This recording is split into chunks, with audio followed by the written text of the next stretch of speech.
Olá pessoal, filosofia em poucas palavras. Vamos falar um pouquinho sobre a transição do pré-socrático para a era Sócrates. Vamos falar um pouquinho aqui também, será que os sofistas podem ser chamados totalmente de charlatões? Amado, quando nós estudamos a filosofia, a história da filosofia, nessa transição você vai perceber que não tem como nós chamarmos os sofistas de totalmente de charlatões, mesmo eles sendo professores itinerantes que iam de cidade em cidade, eles também buscavam apresentar a verdade. E a gente precisa olhar para o movimento sofista como tem um movimento conhecido como os velhos sofistas e como também os novos sofistas. Os novos sofistas é que foram totalmente aqueles que Sócrates e Platão bateram de frente como os falsos mestres. Quando começou a terminar a guerra da Pérsia, começou a surgir bastante questões políticas em Atenas. E para que seja um político, já não se tinha mais a necessidade de se estabelecer na filosofia clássica no sentido dos pré-socráticos.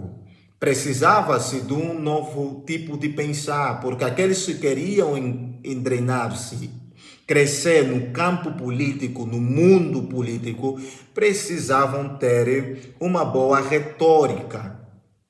E os sofistas, eles começaram a surgir prometendo dar uma boa retórica para aqueles que queriam crescer. Porque a demanda naquela era, naquela cultura jônica, depois dos términos da guerra com a Pérsia, era essa questão, muitos estavam ingressando, muitos estavam correndo para a política, então precisava-se ter uma boa retórica. Porém, é que começa a surgir um movimento no meio dos sofistas, é que já não se importava mais tanto com a verdade quanto a transmissão. O importante era você ter uma boa retórica, e quando você ter uma boa retórica, transmitir aquilo que você acredita, sendo ela verdadeira ou não, você com uma boa retórica tem como você convencer as pessoas a aceitarem no que você acredita, sendo ela verdadeira ou não. Então já não era mais importante a questão da verdade. Por exemplo, os pré-socráticos, eles buscavam a verdade.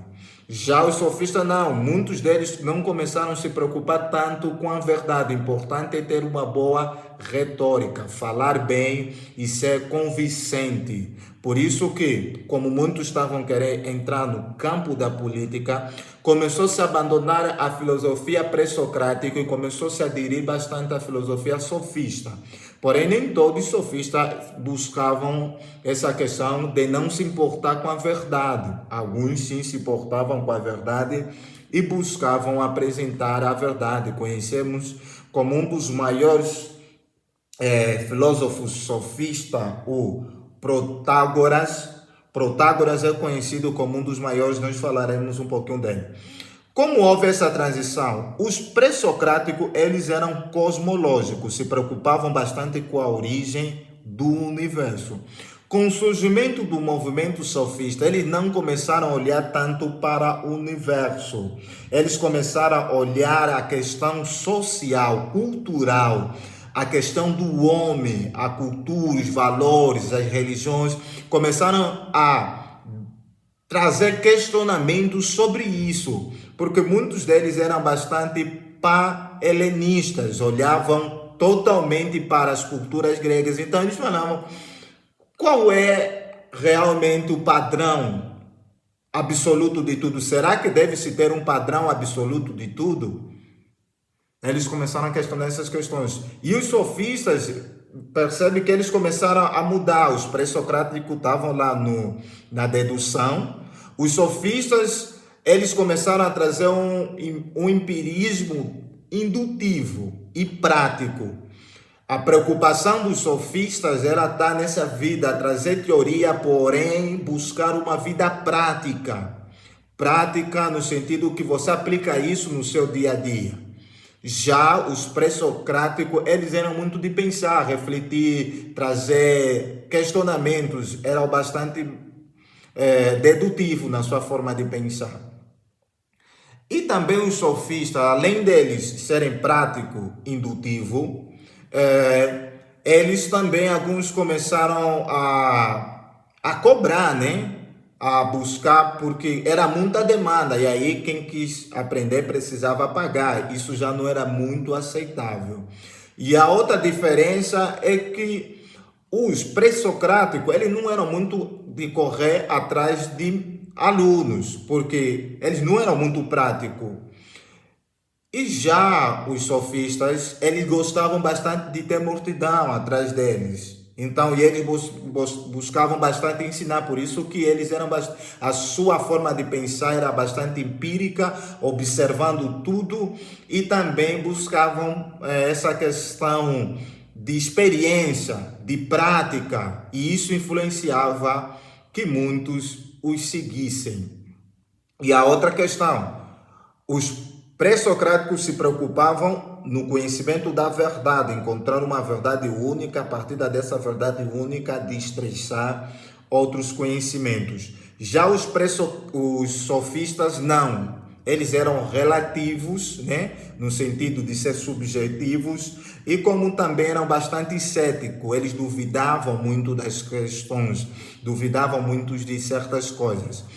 E devemos deixar claro que não são todos sofistas charlatões, principalmente os sofistas conhecidos como velhos. Os velhos sofistas eram realmente aqueles que buscavam a verdade, que buscavam apresentar a verdade, por isso que muitos deles eram embaixadores das suas próprias cidades, bem conhecidos. Porém, ao longo da história, essa ideia, esse termo sofista começou a ter um pensamento pejorativo. Mas antes, ele não tinha um pensamento pejorativo, era realmente considerado de alguém intelectual, de alguém que amava a verdade, de alguém que pensava. Mas com o embate de Sócrates, Platão, e na nossa era também, nós hoje olhamos para o termo sofismo como alguém que fala falsamente, alguém que não quer saber da verdade, alguém que quer simplesmente o glamour do intelectualismo, alguém que quer adquirir fontes de bem por meio do conhecimento. Já os outros sofistas, conhecidos como velho, como entre outros que nós temos, que a gente vai falando aqui, eles não eram totalmente charlatões. Então, não são todos os sofistas charlatões ou falavam falsamente ou que usavam a retórica, não importa se é para o bem ou para o mal. Alguns buscavam usar a retórica para o bem e eles eram totalmente empíricos e dedutivo e prático, não como os pré-socráticos. E eles são os primeiros a olharem para as questões sociais antes do Sócrates. São os primeiros a olharem para os homens, para as necessidades dos homens, para que o conhecimento seja algo prático. E eles também são aqueles que influenciaram muito os jovens, por isso que eles também foram muito criticados, porque eles tiravam os jovens das suas casas, por eles serem professores itinerantes, eles não ficavam numa cidade.